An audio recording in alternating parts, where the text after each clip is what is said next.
let's talk a little bit about the response to the COVID pandemic, the global response.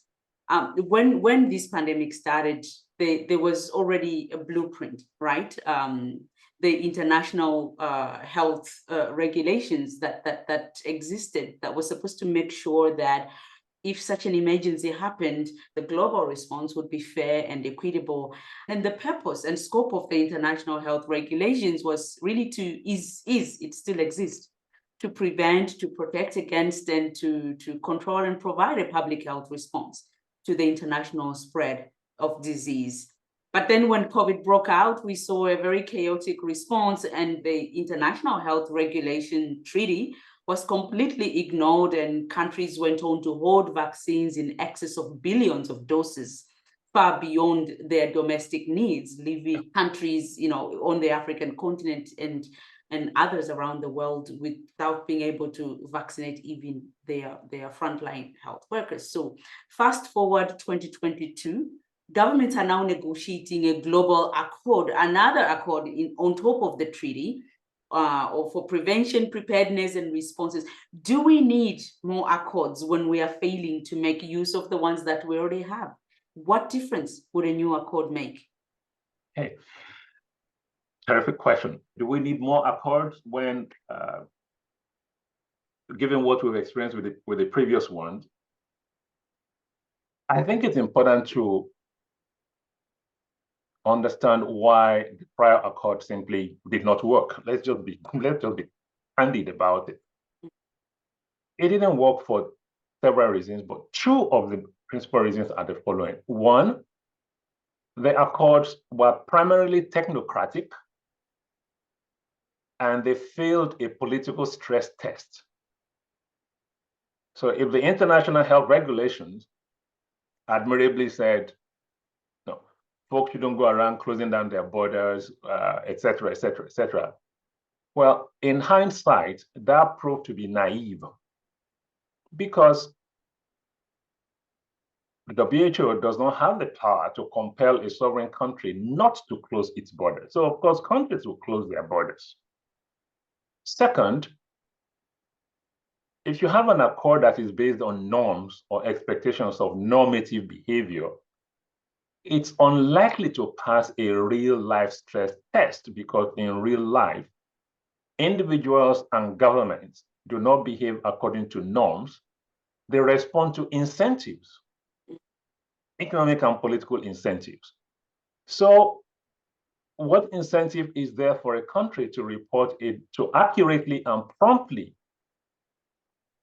report a disease outbreak if the government knows that it's going to become an international pariah and people are going to shut the door to its nationals?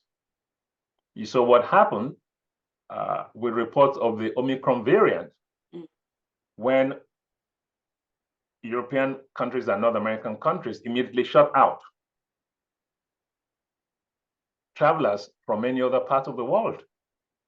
So we're seeing what happens when incentives are out of whack with normative expectations laid out in some of these treaties. And you ask, do we need more such treaties or newer treaties? My perspective comes down to two words: it depends. If the underlying power structures and power imbalances are not addressed, then they will almost certainly reduce the chances of success of any subsequent treaty. Because what we witnessed during COVID-19 is that those treaties, they just go out the window when power dynamics come in. The more powerful, wealthier countries will do exactly what they want to do. The poorer countries that are less powerful will have the crumbs from the table. And no revision of any treaty is going to change the fundamental reality of geopolitics. So what does this mean? It means that for African countries, it is in their own best interest to do two things. One, fix those things that are within their own purview. Put your own money into your health system. Engage with the private sector to create an environment where private investors will be willing to invest in the production of vaccines, diagnostics, and therapeutics on the continent, and seek external funding for that without being overly dependent on the charity of others. Improve your own supply chains within your own countries. Train your own health workforce and provide incentives for your own scientists to work in those institutions. So that's one part of it. A second one is to recognize that there are entities of goodwill outside the Africa region who genuinely would like to see Africa succeed. So engage with them and participate actively in the formulation of those new or revised treaties. So I'm not at all suggesting structural isolationism or institutional isolationism. No, that's not the point.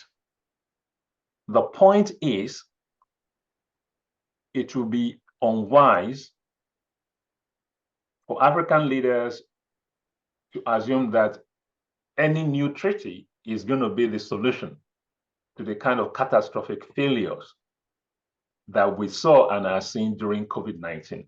They need to take charge of those things that are within their own purview and not leave the fortunes of the continent to the mercies of charity and the kindness of strangers.